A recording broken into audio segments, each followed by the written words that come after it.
Hello my nakamatachi, this is JoyGirl, and we're gonna get stuck right into chapter 1041, starting with the cover page where we continue to see the German 66's exploits, or really I should say what's happening to them, because we see Niji and Yonji get punched by Pudding, and I just found it so comical. I found it quite funny where we get to see the brothers' expressions. The fact that Pudding's punch affected them being, you know, the soldiers of science, makes you wonder maybe Pudding's punch has similar qualities, you know, similar strength or power as Nami's do when she punches Luffy. But moving on to the chapter itself, because a lot happened, which is usually the case. We got a lot of updates to be expected after the conclusion of the Big Mom battle, but this chapter picked up where the last one left off, and we got a little bit of a continuation, what with the conversation between Momonosuke and Yamato about Zunisha, but of course the reveal that Zunisha was Joy Boy's companion wasn't delved into further, as was to be expected. We still also haven't got a confirmation as to why Zunisha has showed up at Wano in the first place, you know, whether this is the result of Momonosuke asking Zunisha earlier at Zou or at some other point. More significant than Zunisha now, or as it pertains to this chapter at least, is now the lore about Momonosuke being the one to lead the world into a new dawn. This is allegedly going by Oden's predictions in his journal. Now Momo knows that he can't die because he has some mission to fulfill, which is something that we found out earlier in the arc, but we didn't get further disclosure about the contents of Oden's journal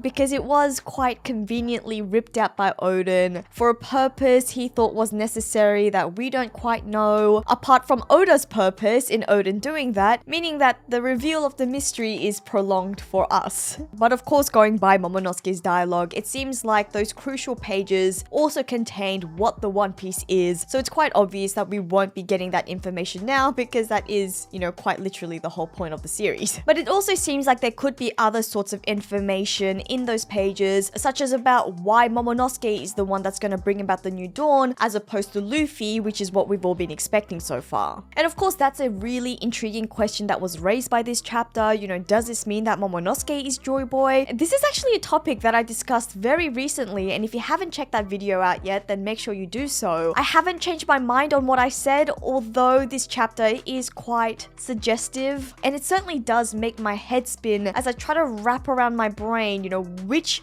prophecy relates to what. Anyways, Momonosuke is concerned about Wano's safety should their borders open even after they defeat Kaido, so it does seem like there is more to unpack there, and Momonosuke might actually play quite a big role in explaining to us the history of Wano and what happened during the Void Century, why they had to close their borders and so on. Unless of course he's just scared of the unknown. But going back to the journal and the ripped out pages, I guess this opens up the possibility of another character who either had possession of those pages or was there and knew what happened. Maybe they'll come to disclose that information to us in the future, which I suppose will have a greater dramatic effect in terms of storytelling. For example, during the flashback, we saw Toki rip up Oden's letter to her. Is it possible that Oden actually passed on to Toki those crucial pages, and that's what Toki was ripping up? Now you guys know where I'm going with this. I don't even have to mention the agenda. But from a storytelling and character development point, I like what this is doing for Momo's character.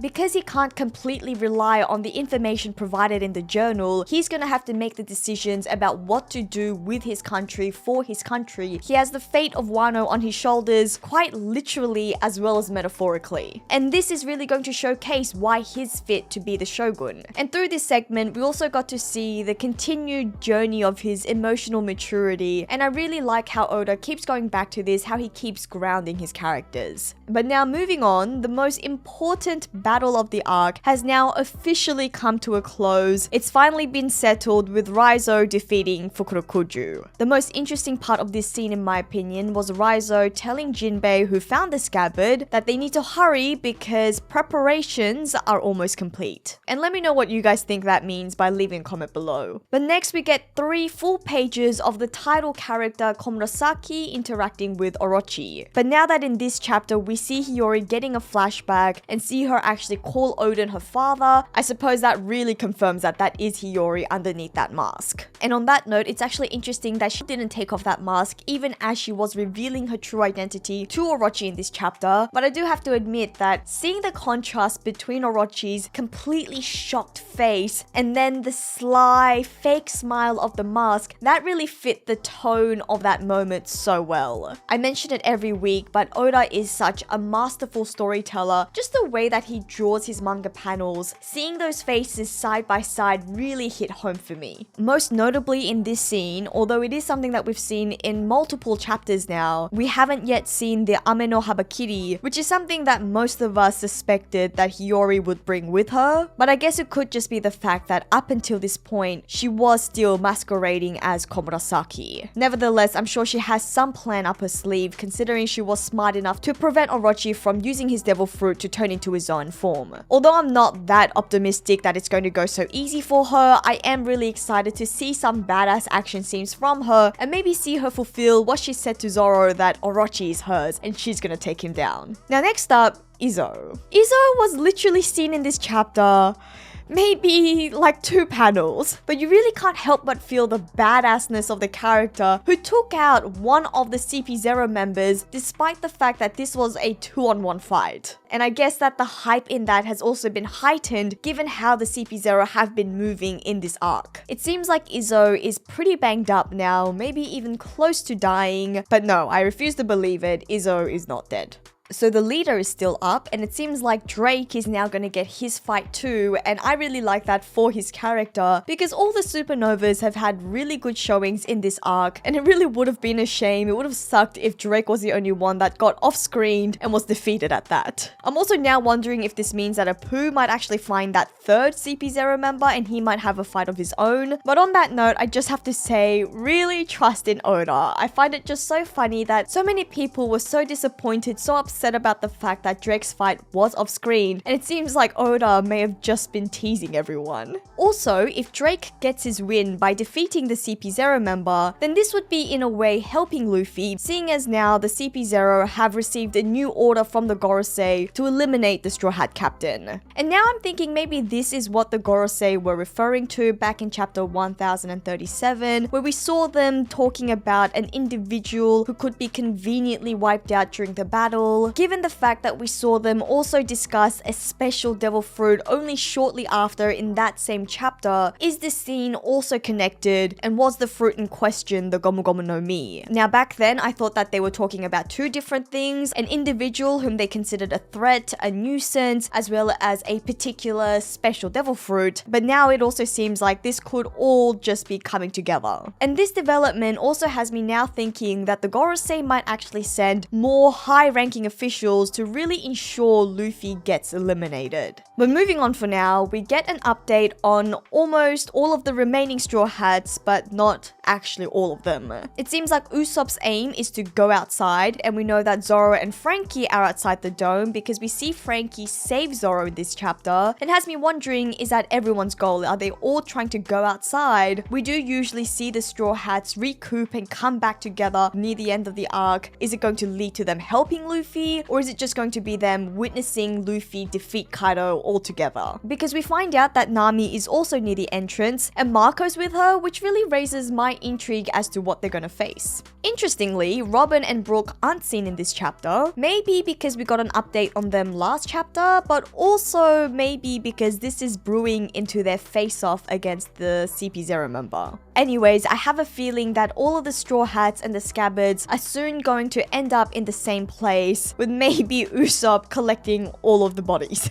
We get a continuation on the Kid and Law front with their respective crews still celebrating their captains. An interesting thing is that Law mentions that he has no strength left in him whatsoever, yet again, whereas Kid makes no comment like that. So make of that what you will. Anyways, I like the transition of showing Kid and Law, with Law making the comment that he did, and then straight away we cut to the fight between Luffy and Kaido. So firstly, we we get another piece of Kaido's backstory about Big Mom shown from Kaido's perspective. I really like the way this was done in this chapter, the fact that we don't get to see the 15-year-old Kaido, but we see the much younger, hot smoking Big Mom. And judging by the comments during our reaction stream, I'm sure a lot of you wouldn't mind seeing more of the younger Big Mom Kaido interactions during Kaido's flashback. But in any case, this seemed like it was the build-up to Kaido's backstory, which will perhaps start with Kaido's journey with the Rocks Pirates at that age. But as for now, another really exciting moment was of course Luffy's Hydra attack. The way that he was drawn is just so hype. He just looked like such a ferocious beast, a demon, and based on the design, it actually seemed like it was inspired by Magellan's Hydra attack. And which, by the way, if you haven't yet checked out my Magellan skit, then make sure to do so. You know what, I'm gonna do a shameless plug and tell you guys all to go to JoyTube after you finish watching this video, you know, for more One Piece fun. But first, this chapter and this review, something that was really interesting, of course, is Luffy's comment. Something really exciting is his comment that this is going to be his last attempt, his last try at using Gear 4. Is this a hint of Luffy's Gear 5th or his awakening? An awakening seems almost guaranteed, right? Since that's what Law and Kid needed to do to defeat a Yonko, it makes sense that Luffy will have to achieve the same and maybe even more and Gear 5th on top, because between him and Kaido, they have a one-on-one fight, whereas Law and Kid was a 2-on-1 against Big Mom. So maybe Luffy will require more and we'll see both a Gear 5th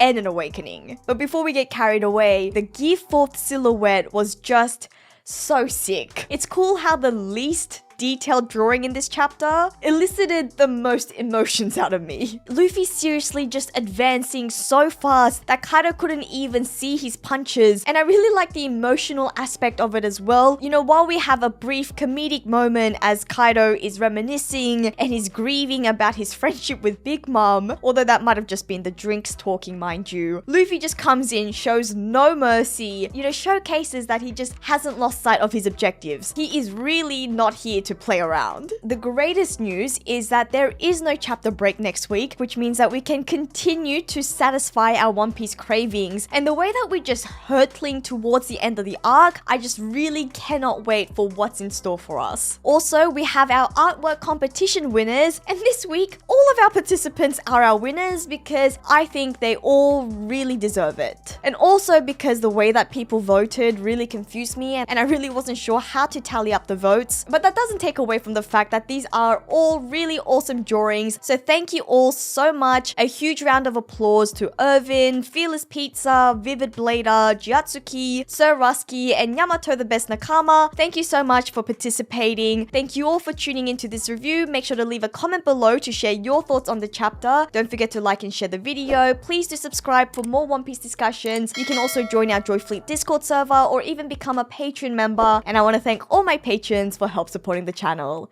This is JoyGirl, and I'll see you again soon.